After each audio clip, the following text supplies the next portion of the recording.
Good afternoon, Dan. Hey, Christina, how are you?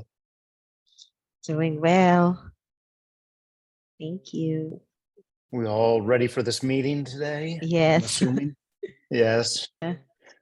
I'm scrambling to get stuff done before Mhm. the meeting starts here. So Mhm. I have to go into work tomorrow for my normal job, Oh, and okay. Mhm. I have to prepare. I prepare all my food ahead of time, so I'm meal prepping right now, and I'm just about finished with it. Nice. So Mhm. yeah, makes my time at work a whole lot easier. Mm, it's nice. Yeah.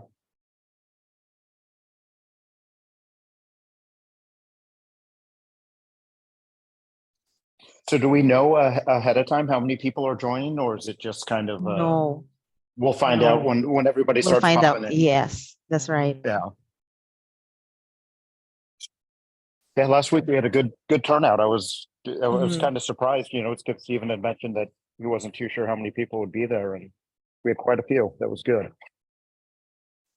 We still have 3 minutes. Maybe they will all join at exactly 3. Yeah. Because last time you were late Yeah, I know. because of me. Yeah, no worries though. We've got it was the first time, so we have to work out all the Yeah, it was kinks. the first So time. Mhm. yeah.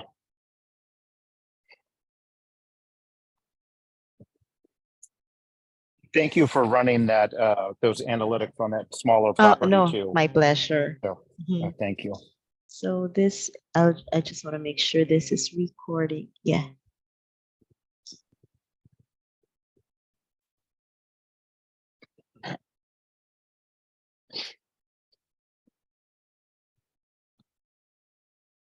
I'll just go on mute. I'll just check Steven's email. I'll be Okay, back. sounds good. I'll go on mute also for a little bit.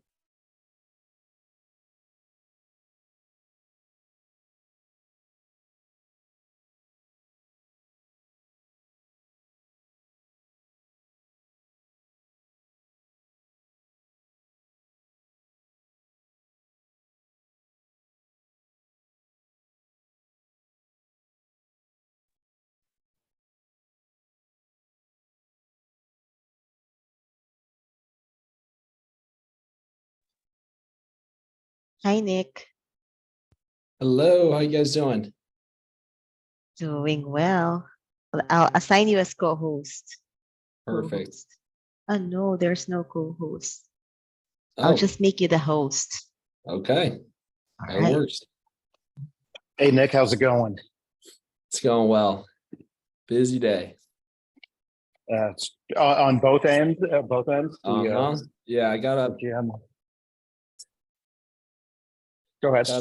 felt out a bunch of calls, had a couple meetings, and That's here good. we are. What about you? Yeah, I had a busy day. Stephen and I had a good conversation yesterday, and lit a little bit of a fire underneath me with all the personal stuff and learning to push that stuff out of the way. And yeah, it was good. So got a lot of calls in today. Right on. I Yeah, love it. and a couple more leads, which is good also. That's the name of the game. Hey, Steven. Yeah.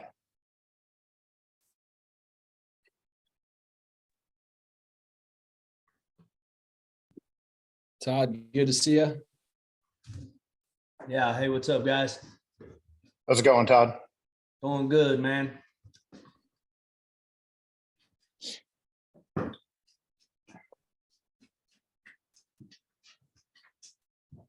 Man, pretty good to see you back this week.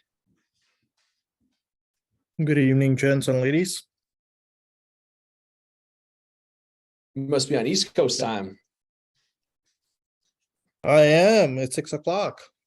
Yep. Now we're on the West Coast over here. 3 You o'clock. guys hear me okay? Then good afternoon to West Coast people. Yeah, we How's it can hear you, going? Steven. Good. Hey, can you guys hear me? Yep. Yes. Yes. Fantastic. Just trying to log in with my phone, but it sounds like the audio is working on my computer now. I got a thumbs up from Pat. That's always a Welcome good back. sign. What's going on? Looks like we got some familiar faces. Todd, welcome back. Manpreet, man, welcome back. I got a couple of new faces, Pat and Javier. Welcome to Everything Conversions. We're going to jump right into it. And I think what we're going to talk about is a opportunity that I'm working on in Kissimmee, Florida. I love Florida. Florida is probably the fastest and hottest market as we speak at the moment. They're growing between 1,200 to 1,500 persons per day. And I think what we're going to do is we're going to break this call into two sections. The first half is we're going to talk about hospitality to multifamily. And then the second half of the call, we're going to talk about retail to self-storage. And then we're going to look at some real live opportunities that my team is currently working on. And we'll open it up for questions in between and at the end. How's that sound, everyone? So hospitality to multifamily, looks like Nick is driving. Is that correct, Nick? Yep. One thing I did not see on our pitch deck for today's presentation is the analytics and comps for this opportunity, something that we want to probably bring up here in just a second. I have those on a separate web browser too. Fantastic. So we're going to look at this particular opportunity. The Ramada Inn in Gateway, which is located in Kissimmee, Florida, super hot market just outside of Orlando. Go ahead and scroll to the next page. One thing we want to look at when we're considering a hospitality conversion opportunity is how does this particular opportunity work high level without necessarily jumping into some detail underwriting. And I kind of came up with this through the help of one of my team members on just kind of some things to consider when looking at a hospitality asset. So we break it down into these 5 sections. I usually start with the bottom 2, and we'll jump over to the analytics and talk about the bottom 2 just as after we talk about these 2. We typically like to see a population growth of 3% or higher in the next 5 years. It's imperative that we are seeing an increase in population versus a decline. And you can pull this information via CoStar. I know a lot of you may not have access to CoStar, but Christina will add her email address to the chat box. Take it down. If you have any opportunities you'd like for us to review on next week's call, feel free to email the property information. Of course, we'll keep everything confidential. There's no circumventing in this group. So, the more information you can share with us, we can actually jump into your opportunities on a deeper level and see if it's a good fit. The next thing we want to consider is absorption rate. So we want to see that if we were to release 100 apartments in a particular market, how quickly we can lease up those individual units. In some cities like San Francisco, they're realizing a negative absorption rate. So there's more people leaving that particular city than actually moving to it. So something that you guys want to consider when actually evaluating a opportunity at a high level. Again, this is kind of a back of napkin underwriting. So Nick, if you could, let's pull up the analytics in Kissimmee, Florida, and you can see what makes this particular hospitality asset a awesome opportunity to pursue for conversion to multifamily. And while Nick is pulling that up, any questions on those 2 bottom kind of I call foundational pieces when considering a hospitality asset? You bet, Stephen. How do you look up the absorption rate for an area? Yeah, I'll pull. Nick is pulling that up now. Nick, if you can pull up the analytics, and I can show you what that looks like. Sorry, I didn't realize the screen share froze. Here you guys No go. worries. Can you go over what absorption rate is? Yeah, so absorption rate is the number of apartments that would be absorbed in a particular market within an annual period. So in some cases, you're going to see an absorption rate that is less than desirable Typically, we get excited when we see an absorption rate of 300 to 400 apartments in an annual time frame. If you look at this, Nick, if you want to circle around that number one more time, in this particular market of Florida, they are absorbing just under 1,500 apartments on an annual basis. So something that's really exciting. You guys are looking for opportunities that you could potentially convert into multifamily. This is something you want to pay particular attention to. The next thing that I look at before even attempting to do underwriting is I look at population growth. And so when looking at population growth, we get excited when it's like a 5% population growth. In this case, you're looking at about a 23.3% population growth in the next 5 years. Any questions on those two numbers? Hey, Nick, where's that data coming from? What's this software? This is coming from CoStar. Okay. So I have multiple licenses in CoStar. One of the value adds I want to extend out to the group is if you have something that you're looking at and you're curious whether it's something worth pursuing, again, copy Christina's email address. You can CC me on that email, and she will pull not only the analytics, but as well as the comps for you to review. And then on the following week's call, we'll do a deal review on your particular opportunity. First come, first serve. So can you go back to that Pentagon one more time? Okay, so the next thing we like to look at as you move up the chain is you'll see rents and you'll see exit price per door. So a good deal is when you can buy a hotel at around 30 to 40 cents on the dollar. And when I say on the dollar, that is considering the exit price, right? So if you're considering a hospitality asset and you're wondering whether or not it's worth pursuing, typically it's going to be something a little older, something a little long in the tooth, something, built in the 70s, 80s, 90s. And the seller is wanting a number that a traditional operator probably can't digest because they're going to have to spend a lot of money trying to update that hotel to today's standards in order to attract a high-paying guest. So if you can buy a hotel at 30 cents on the dollar, typically your underwriting, we'll go into that a little deeper and we'll touch upon that today, when you're considering your CapEx and the conversion, your money costs, et cetera, you should be in somewhere around 70 cents on the dollar. And if any of you are familiar with buying and wholesaling residential real estate, typically when you buy something as far as a residential piece, you're buying at 70 cents on the dollar minus repairs. So as you can see with this, we're actually backing into that number with this purchase price.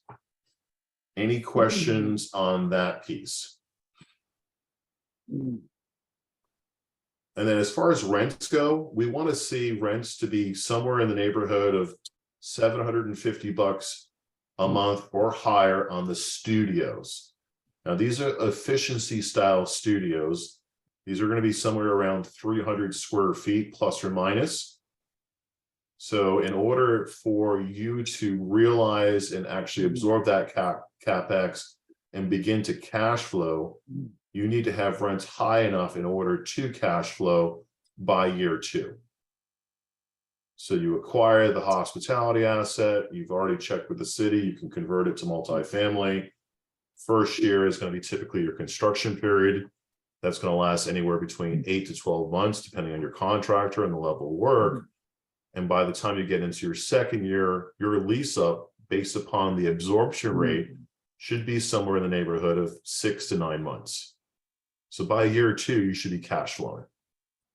You won't be cash flowing if the rents are too low. And then finally, at the top of that pinnacle, if you're able to check those 4 boxes, the next piece we typically want to look at is talking with the city and making sure that the asset's in a location that will allow for multifamily. And if there's an opportunity to convert that to multifamily, then you will have to go through typically the work of a land use attorney to help facilitate that piece. And we can talk about that a little deeper as we get along in these calls. Any questions on those 5? Again, high level, this is back a napkin type underwriting. You know, prior to even pursuing an opportunity, you want to make sure you can check these 5 boxes. All right, let's go to the page number 3 of the presentation. So here's the asset in question. Maybe if you can zoom in a little bit, Nick. Fantastic. So here's a good example of something that we're currently working on. This is a 500-room hotel located right off the 192 in beautiful Kissimmee, Florida. It was opened in 1973, which is ironically the year that I was born. So I got a birthday coming up this weekend. Feel free to send cash if you want to give me gifts. Anyways, with that being said, 8 stories. Rooms are probably anywhere between 350 to 375 square feet. It's located on 8.97 acres. It meets the zoning requirement for multifamily. And they sold this back in 2010 for $9 million.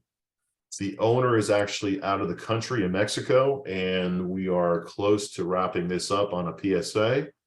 But this is something that we're currently working on. In order for us to meet the requirements for multifamily, they would like to see us add some retail or mixed use. So we're going to actually set aside about 6 to 9 units and turn that into a coffee shop.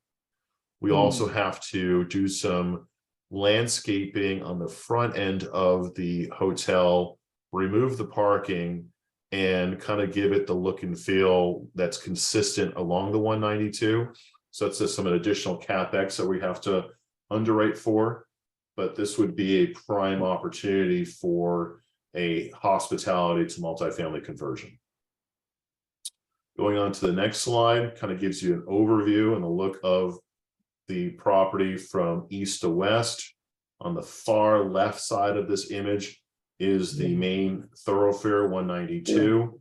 All that parking in front of that main building will be turned into some landscaping and some visual appealing landscaping pieces.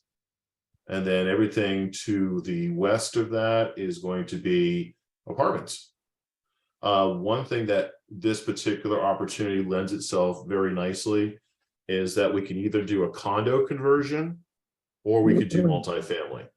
So if you look at the impact fees, and you'll find that some cities will require some type of, call it tax, but it's basically a fee that goes to the schools, parks, what have you. Typically, those fees can range anywhere from 0, and then in this case can be as much as $12,000 per door. So sometimes impact fees can actually kill a deal. We're looking at 2 different options. Thankfully enough, the impact fees are not as large as that $21,000 number, because we don't have to pay, I believe, the park and fire, or the mobility park and fire. So I think correct me if I'm wrong, Nick, it's actually going to be closer to the $12,000 number. And if we want to do a condo conversion, it's going to be actually less than half that. One thing that's nice about the condo conversion is there's actually an asset across the street that did just that. They converted the entire hotel into condos, and the operator is actually renting out all of the condos as apartments.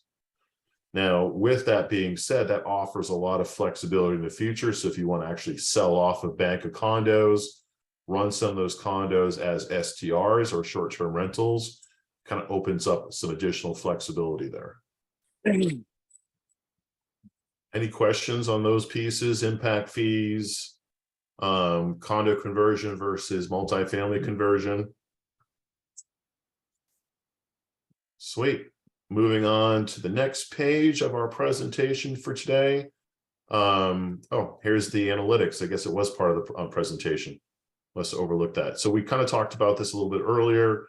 There on the top left of the metrics, you'll see the rents. So you'll see what the studio rents are going for, 1, 2, and 3 bedrooms. On the right-hand side, you'll see the exit price per door being somewhere in the neighborhood of about $300,000 per apartment. And then we touched upon the absorption, 1490, and the population growth. And scrolling down. Can you make the deck go into presentation mode, Nick?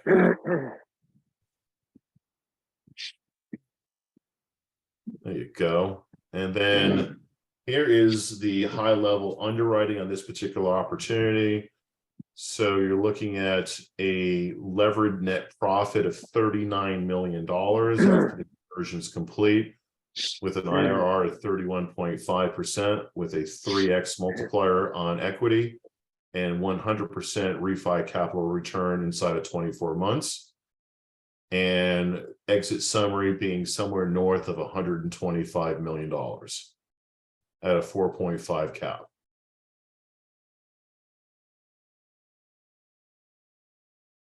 Any questions on this particular opportunity?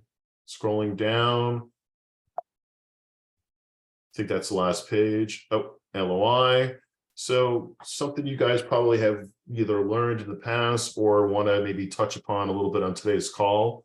This is the template I use for my LOIs. I'm willing to share this template with anybody on these calls. I typically am leveraging different capital groups, and then my emphasis is acquisitions. So if you noticed on the first line, I'm buying this hotel on behalf of my S Corp out of Wyoming. That gives me contractual control of the asset. And then from there, I bring in operators, sponsors, and capital funds, depending on who wants to partner with me on this opportunity. There's your purchase price. I typically negotiate a 1% EMD, but obviously everything on this page is negotiable. I like a 30-day due diligence with 2 15-day extensions. It gives me enough time to kind of chase down and firm up those questions we talked about earlier. Closing date is 90 days from the end of inspection. Closing costs are buyer paid. And because I'm licensed, I actually use my real estate license to leverage myself as representing the buyer, whom I'm also the principal. So I get paid out on basically 4 ways on these opportunities. I get paid out as the buyer's agent. I get paid out as a percentage on the acquisitions fee. I get equity in the deal as being part of the GP. And as we start collecting rents, I get a percentage of those rents.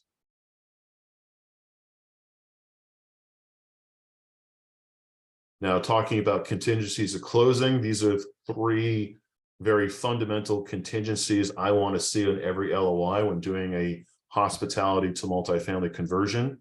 First and foremost, I want to make sure there's no environmental issues on the property. I want to check entitlement and zoning and make sure I can convert this property from hospitality to multifamily. And then I want the seller to release the franchise agreement at their expense. Going on to the next page.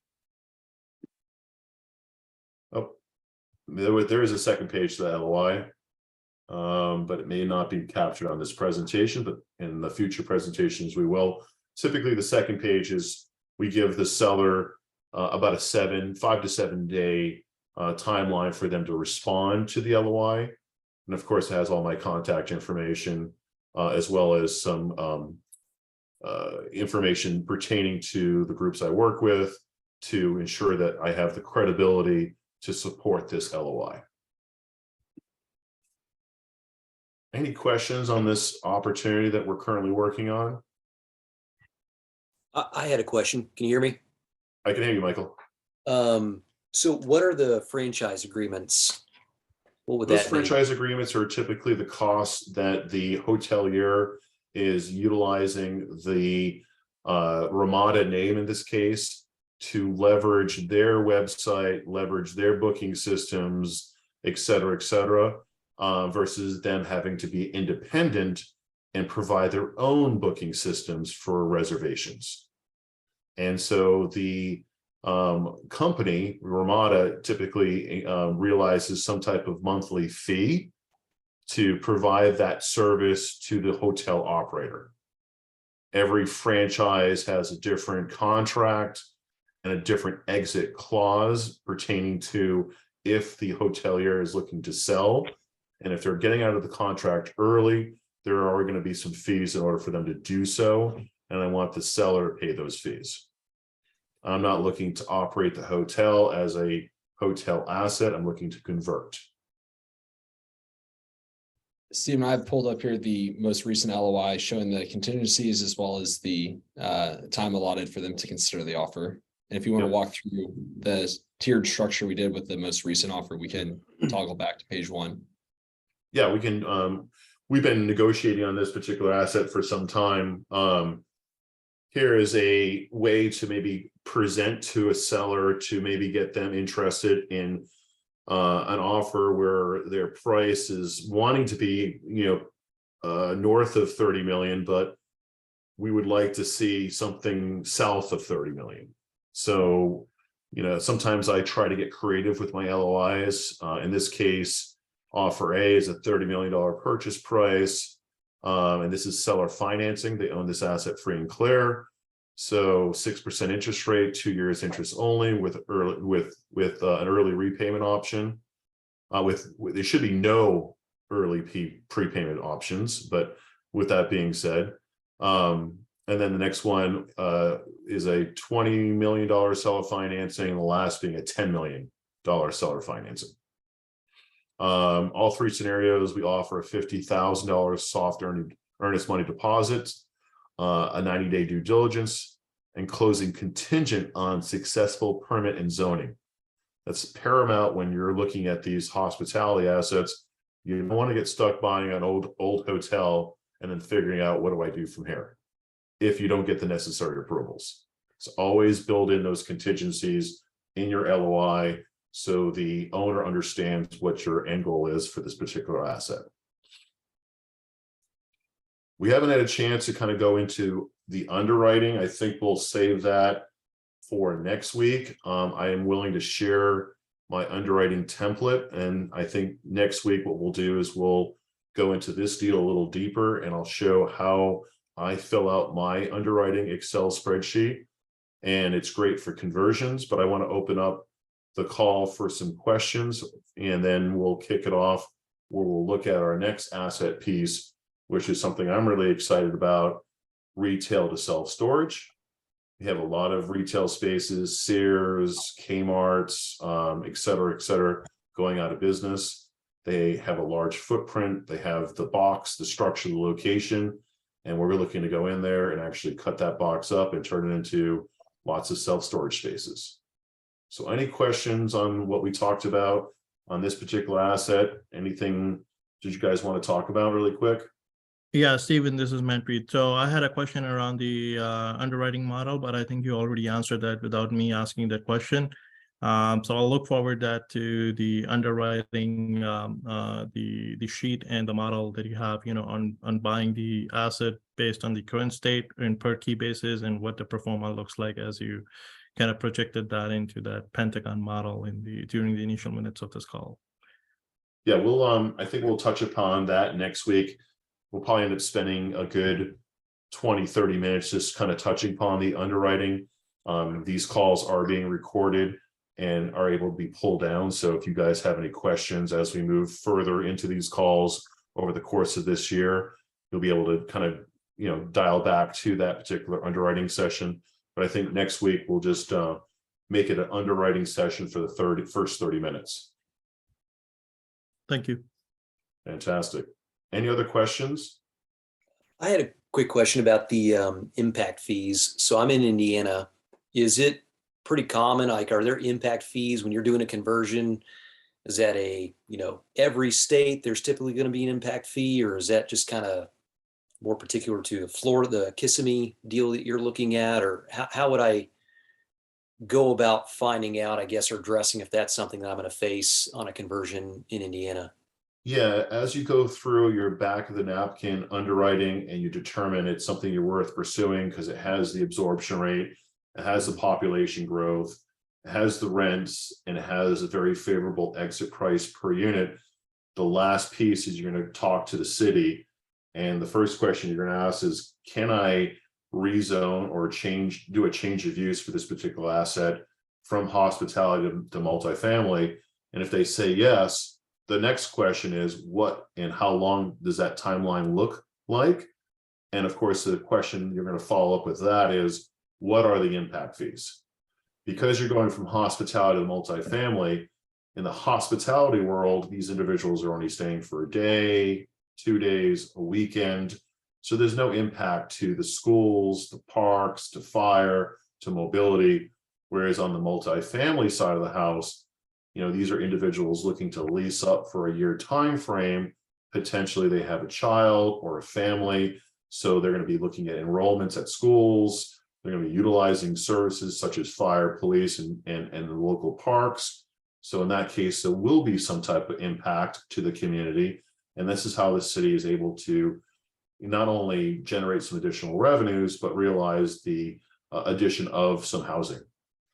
So what I usually typically do when I'm talking to the city is I, present my case like, look, I understand, housing is a shortage in your city. I have a solution. One of my solutions is converting, the days in this particular city to multifamily.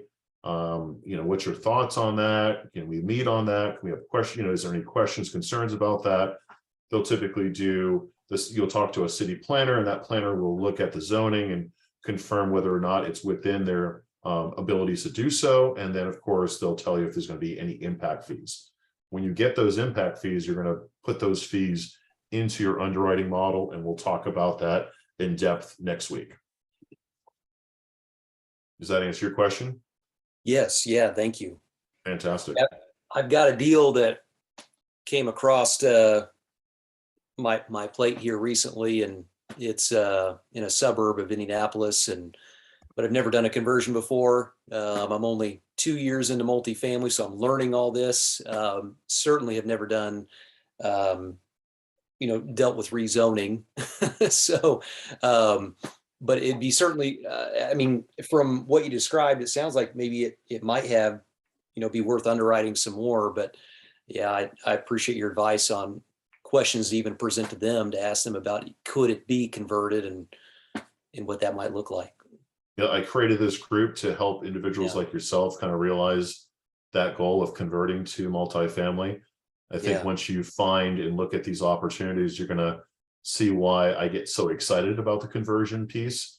Traditional multifamily is so vastly popular and competitive, and it's just about impossible to underwrite a multifamily asset and make it pencil. And it's difficult to find, a mismanaged asset with deferred maintenance and under market rents. Whereas here, you're going in and buying these hotels fairly close to their ask price, but you'll see that the price per key is going to be somewhere close to about a third of what you can actually exit in some cases in some markets. So that's where we want to look at those other pieces. And feel free to shoot that address over to Christina. We can pull comps and analytics, and we can actually start the underwriting for you. And then next week's call, we can actually use that as an opportunity to kind of talk through that particular opportunity. And that's what we're here for. Yeah, that'd be great. I'll definitely send it over. I need help. All right. That's what we're here for. I created this group because I think there's going to be a tremendous opportunity across the country for conversions, if not across the globe, to be honest with you. A lot of times you have this ever-changing economy where individuals are having items shipped to their house via Amazon, and there's really no need for a box store any longer. So what do you do with a big box store that's sitting vacant and hasn't sold and it's been on the market for a year? You convert it. So we'll turn the call over to Nick. Nick is building out our channel specifically on retail to self-storage. And we have a couple of opportunities that we're working on, and would love to kind of share some opportunities that we're talking about and see if we can answer any questions in this space. Nick, you got the floor. Welcome, everyone. Anyone out there looking at retail or self-storage in their journey on commercial real estate? Everyone should be nodding their heads because it's a cash cow. Yeah. No toilets to unplug, no leaks to fix, no complaining tenants. And it's a set it and forget it. People put their personal belongings into a self-storage box, and they pay their rent every month, and they forget that they're paying their rent every month. Yeah, I think it's going to be a wonderful area for us to kind of focus in on, and that's where my attention is. And we'll talk about some opportunities that we're working on. Thank you, Stephen. Yeah, guys. So as we look at the hospitality and multifamily conversions, obviously there's a lot of appeal, both with the equity created, as we saw in the deal highlighted today for Kissimmee, Florida, $39 million in profits just off of that. On the self-storage side, there's still a lot to be had, and even more deal volume or flow that you can capitalize on. And the same model, right? We're going to be having units that we're renting out and collecting on that monthly. So today, I'm going to share with you guys one that we're close to a purchase sale agreement on, 5 Points Plaza. This one is out in Fairborn, Ohio. And this is just kind of a summary slide that we look at as far as everything important to assessing an asset. This is a shopping center totaling 130,000 square feet, and it is actually a former Kmart. You'll find big box stores, Kmart, any kind of former grocery store is ideal. Basically a large vacant rectangle, ideally with lighting, sprinklers, everything you need to limit CapEx needs. And we're going to talk through that at a high level today. Don't forget about movie theaters, which you'll see a lot of movie theaters are going out of business, and those make great self-storage facilities. So movie theaters, retail spaces, shopping centers, those are great opportunities to consider. Exactly. And something that's on the new horizon, also shopping malls, former department stores, a little bit more to bite off there. But we just recently reviewed a property in Phoenix, Arizona at the Metro Mall where Life Storage had come in and converted a former department store there as well. When first assessing, viability or demand in a market, what you would call absorption rate in multifamily, they refer to as square foot per capita in self-storage. So basically we're looking at how many square feet of self-storage are available divided by the population that is there. Nationally, we'll see an average of around 8 square feet per capita. And then you'll see right below that, that 5.25 is the average for Ohio. So obviously when considering markets, you want to be targeted with your approach as far as demand and not just looking at the national average. And you can even dissect it for city by city, county by county. New York is a good example where there's a low square foot per capita average across the entire state, but doesn't necessarily apply to the major metropolitan areas. In this particular asset, it's at 8.9 on a 3-mile radius and 6.4 on a 5-mile. Those are going to be the two most relevant KPIs to look at in terms of demand. While this one is on a high side, far above the almanac, we actually have done market research, reaching out to the local competitors to identify that there is increased demand and an active pipeline of expansions with the primary owner of 3 of the properties that make up Fairborn, Ohio. Population growth is going to be also very important. Anything that you can see north of a few percent is going to indicate not only that there's going to be increasing demand in the future, but there's going to be viability. The last thing you want to do is get started on a project and find out it's saturated as you're continuing construction. You have a longer lease up period. For population size, we're looking at markets. The larger, the better. In this case, we have 56,000 on the 3-mile and 105,000 on the 5-mile radius. And then median household income. This is a particular interest to look at the affluency of the area. With this particular property, we're not only looking at for self-storage conversion, but utilizing the large parking lot it sits on, which is just over 12 acres for RV and boat storage or any kind of vehicle storage. When you see a median household income over 60, especially over 80,000, that's going to indicate that we don't just have drive up vehicle storage, but we'll actually come in and put in a canopy and have covered vehicle storage. The original asking price on this property was $6 million. We had first underwrote and assessed it at $5 million, but upon further due diligence and having file share from the brokers, we discovered some CapEx needs that we can dive into, particularly the roof as well as the parking lot, that made us reconsider our offer and come in at a new price. Right now, we're toggling between $3 and $4 million on the property, and have a site visit scheduled to really get an assessment with the general contractor on what that CapEx need is going to be. We have gone through discussions with the city as far as zoning. It's a PD1 site. It is permitted use. Fortunately, back in 2021, another developer had come through, gone through all the channels of the city and obtained approval. So we're able to build off of their request, in which case we had a 6 out of 6 approval from all city council members for the repurposing of this asset. The last important thing to look here, and this is true for multifamily, is the tax comps. This a lot of times can kill a deal as it heavily inflates your percent of net revenues. Looking at the notes here, any kind of major development in the area is going to be extremely important. Just looking at what kind of residential growth we can find. This asset actually sits adjacent to Wright-Patterson Air Force Base, a major military operation there, a lot of transient population, which is something we consider, and you can see in the rental rates through seasonality, where there's going to be a big spike in demand and dropping off towards the summer months. Just kind of an overview of the initial underwriting here, with a 45% IRR and a multiplier of just over 4 and 100% refi capital.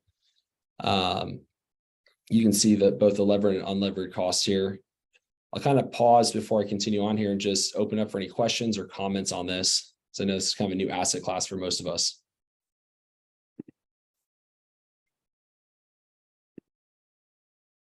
What tools are you using to kind of pull the data that you looked at earlier, Nick? Radius Plus. So everything you saw on this original slide, the summary, came from Radius. New software, they are the leaders in self-storage as well as RV and boat.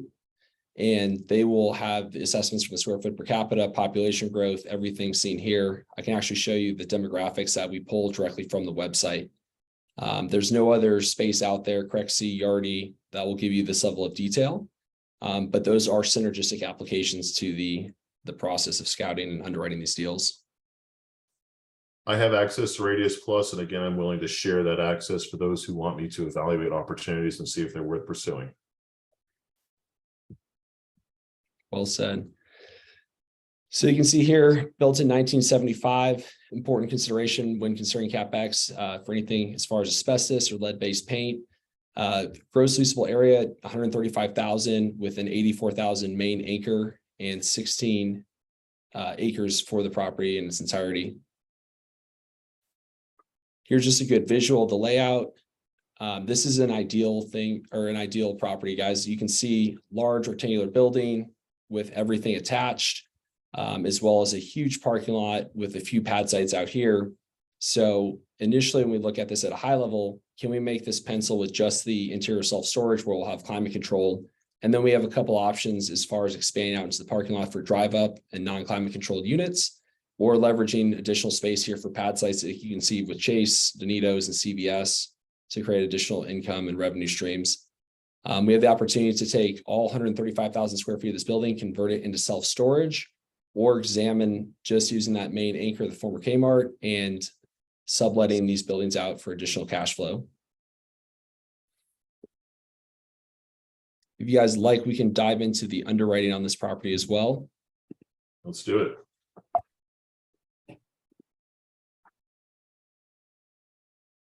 Right, I'm going to switch over to that right now. Any thoughts as you guys see this? Yeah, so I was, my name's Brock, by the way, Nick, glad to have you here and doing this. Whenever you was talking about converting the parking lot there, I mean, that would just be over in your CapEx if that's what you got to do. I mean, you'd have to put a fence on that or something, right, to be able to make that work for storage? Exactly. So we'll come in there for security purposes, put up a fence around that property that you saw with the site plans. And then as far as like what kind of renovations for pad sites or anything like that, we can explore further. This deal penciled without utilizing any of the parking spaces. But for the drive up RV and boat storage, it's about $4 a square foot on a CapEx charge. And if it's covered with a canopy, we look at about $20 per square foot for those kind of features as well. And typically we'll use about 40% of the allotted space. So if you take that 16 acres, convert to square feet, subtract out the upgrades on the property, whatever the remainder of the land is, we'll take 40% of that and use it for the RV and boat or drive up non-climate controlled. Nice to meet you, Brock. So if we look here, guys, this is the underwriting template. A lot of stuff on here. This version of the underwriting for 5 Points Plaza is just utilizing the 84,000 square feet of the former Kmart. I have a unit mix calculator where we break it down into different sizes. When looking at self-storage, there is probably about 8 to 10 main things from a 5x5 all the way up to a 10x20. A big consideration is that 10x10. That's going to be kind of the largest representation of any self-storage facility and a really good indicator as far as like median rental rates. For this one, and I'll get kind of into the details as far as the unit mix, we have 521 total units in that 84,000 square foot building. The breakout, and I'll kind of zoom in so you guys can see this, is we have our 5x10 self-storage units here at 78, 10x10 at 172, 10x15 at 162, and our 10x20s at 109. Does anyone want to hazard a guess why the 10x10 and larger units are going to make up a majority versus a 5x5 or 5x10 where you're going to get a premium on the dollar per square foot for rental? Why do you think that's important? Because the 10x10s are what get rented? Yep, that's part of it. They're actually what has the lower turnover. So typically when we see a larger unit, we're going to see less turnover comparatively to like a 5x5 or even a 5x10. So while you can see the difference here at $2.36 per square foot on a 5x10, dropping down to $1.56 for a 10x10, the amount of turnover for anything below a 10x10 is going to outweigh the benefit of that increased premium. So something to be to consider. And you can modify the percentages of the mix here, right? However you want, based on the building layout. But for initial underwriting, take a look at the property. This is a pretty good spread. And then there's when you're doing the conversion itself, working with the general contractor, you can really optimize that space to make sure you take advantage of every square foot inside the building. In this model, with the additional 50,000 square feet, you can see the other rental income we have here. So in this equation, you see at the top, we have about $5,000 in ancillary revenue just from retail sales at the self-storage facility, whether that be boxes, tape, locks, etc. We'll have a portion of that front office allocated towards retail sales, and we can expect around $5,000 per month at a facility this size. Right here, you can see represented the other 51,000 square feet of the remaining building and the two multipliers for $2 a square foot. Retail spaces there are trading around $225 to $250 per square foot for rental rates, but we like to come in conservatively with our underwriting to make sure it really pencils out. You'll notice there's some keys on this underwriting that pertains to multifamily. So what we did was we actually modified this underwriting to also be used for self-storage. So don't pay it, you notice it says rents and rubs and laundry and pet and miscellaneous. Those are things that we use for multifamily, but we actually modified this underwriting to be used for self-storage conversion as well. Great call out there, Stephen. Like I alluded to earlier, guys, the model of self-storage or multifamily is the same, right? You have the units that you own and you're renting them out monthly. In this case, we just keep those zeroed out because we're not going to see the revenue from these streams, but it remains on the document. Down lower, you can see our total percent of net revenues as far as costs at 23.6. That's a little bit on the lower side. We'd expect around 35 to 37% for a property like this. But because we would be renting out the remaining 50,000 square feet, it offset these numbers a little bit. And you can see here where I factored in the tax comps at 60 cents per square foot to bring that all back into the underwriting for total operating expenses. This property would have a net revenue of 2.1 million per year, 2.2, and an NOI of just under right above 1.7 million. In this case, we've factored in a $3.5 million asking price. And because of the roof repairs, as well as the repaving of the asphalt, we've put down $1 million for exterior and facade. An important number when looking at the conversion cost or CapEx for self-storage is going to be $40 per square foot for the interior units. That's about what it costs to put up those hallway units that you guys are probably familiar with the roll-up garage doors, steel cages above, everything else. So you can see at $3 million, that's almost as much as the purchase price, and that's where a lot of the CapEx will go to get these units ready. All in at $4.3 million for our hard costs. And is this has sprinklers, Nick? Correct. Okay, so we have a little indicator, column G, line 155. If we have to add sprinklers, you just put an X there and it will calculate the cost of what sprinklers would be for this facility. There it is, 1.1 million. So that's a big discussion when talking with brokers for on-market listings or even off-market is, what's to say the asset, roof, sprinklers, and parking lot are going to be big for both multifamily, but especially self-storage, as that can dramatically increase the cost and tip the scales of the conversion and your returns. What you can see I've factored in here is we have our purchase price at just over $40 per square foot, our hard costs at $52 per square foot, and all in, we're looking at $137 per square foot on this property with an $11.5 million total development costs.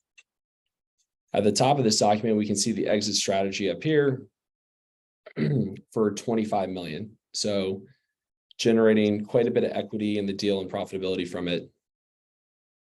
Any questions? Want to go to the summary tab, Nick? Zoom in so you guys can see.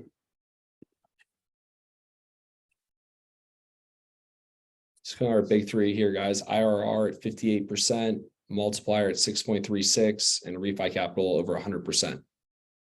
We set up this template so green means go and red says stay home. So anything below 30% on the IRR is going to go red. The same thing with the capital return. Anything below 75% is going to be red. So therefore, if you go into the red, you realize your numbers are a little off, and you look back on your inputs and see where you can actually modify your inputs to make this deal pencil. Anyone want to see the waterfall, operating projections, cash flow model? There's some additional tabs there. Yes, absolutely. What would you guys like to see first? We'll start with the cash flow model. So by year 2, it's cash flowing. So year 1, it's a negative $72,000. By year 2, it's got a $232,000 NOI. By year 3, it's payday. It's printing money. So why do you guys think that year 3 is when it really takes off as far as?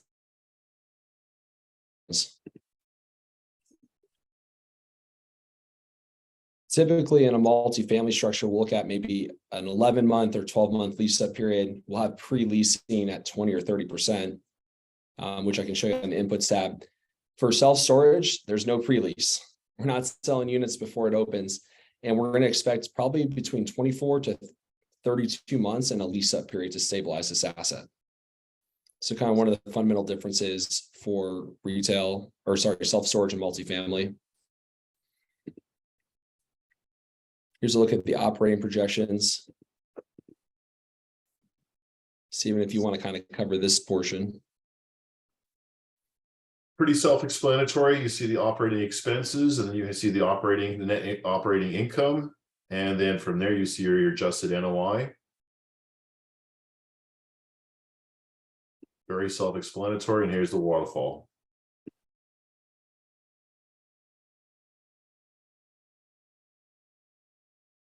So in this document, we can adjust the distributions for investors. So this will become very important when raising capital, working with capital partners. Here we factor in 8% return, and it'll kind of show you pref return too. So investors get paid 8% first. which And is that's, huge. if you go to the input tab, you'll see if you scroll down to all the way down to the pref returns, right there, preferential return G181. So that's already been factored and baked into this underwriting that the investors are making money day one. They get paid first. You want to go back to where you're at earlier? Back to your waterfall. And this is on a 80-20 split. So Stephen, you're raising and or leveraging that payment to the investors for that first year until you get operational? Correct.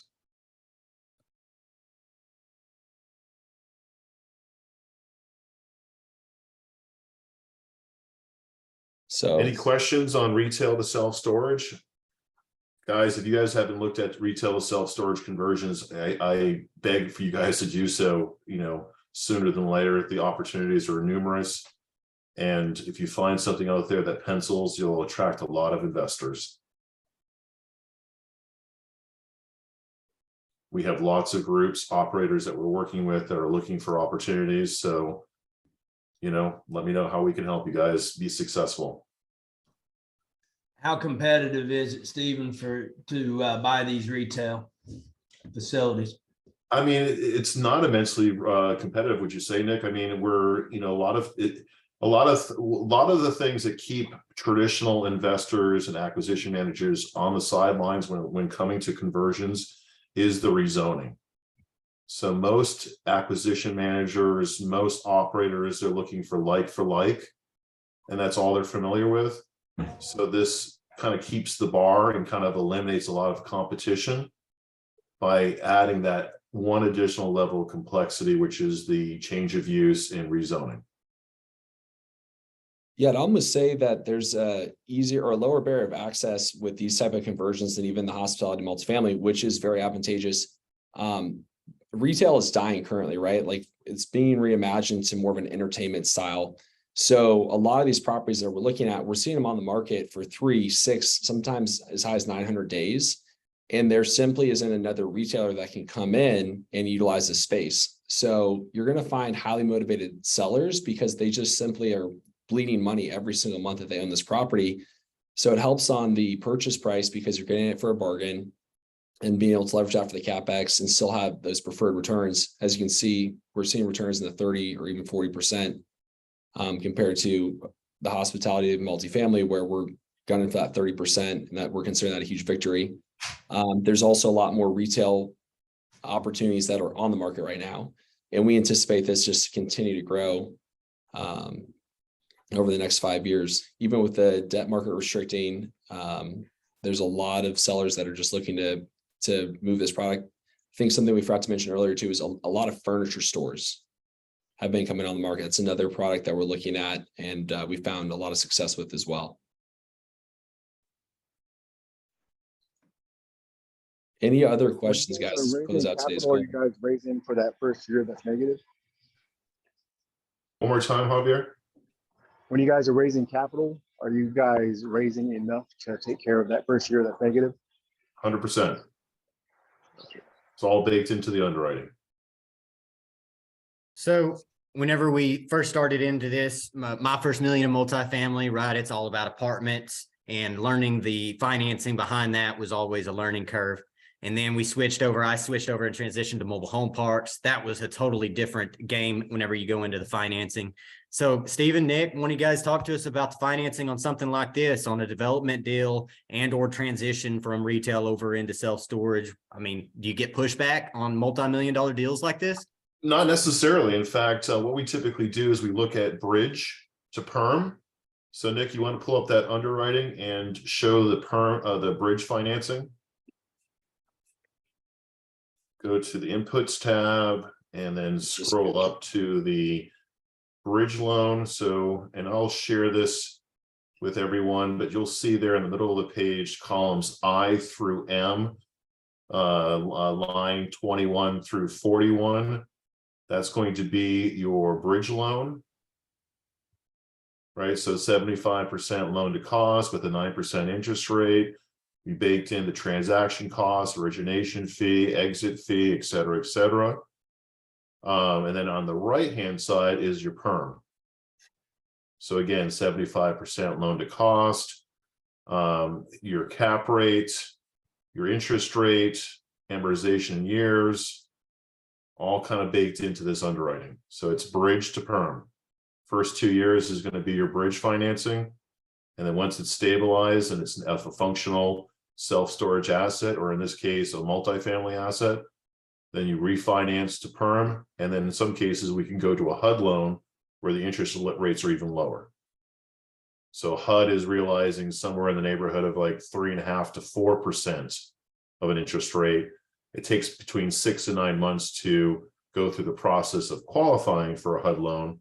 But we typically look at a more conservative Fannie Freddie type perm situation. Great call. And another thing, guys, to notate here, we talk about like carryback financing or carrying paper. This document also has the ability for mezzanine debt. So this is where we would enter it if the seller was to provide any kind of financing, and we can enter the amount and adjust the percentage as it pertains to the overall LTC up here. And then you can back out a particular amount of that money for the set interest rate. As you saw in the Ramada Inn in Kissimmee, Florida, we had a 6% offer where we had that baked into here as well. And that can heavily help the underwriting or penciling. That's how we're able to offer them more than 24 million, because we're reducing the overall interest rate on that senior debt.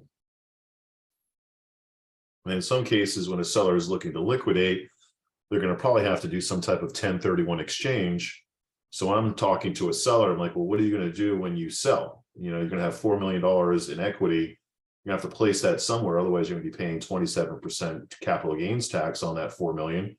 Why not roll in some, if not all of that, into this redevelopment project? Stephen, to further that, are you dealing with more individual sellers or corporations? Individual sellers.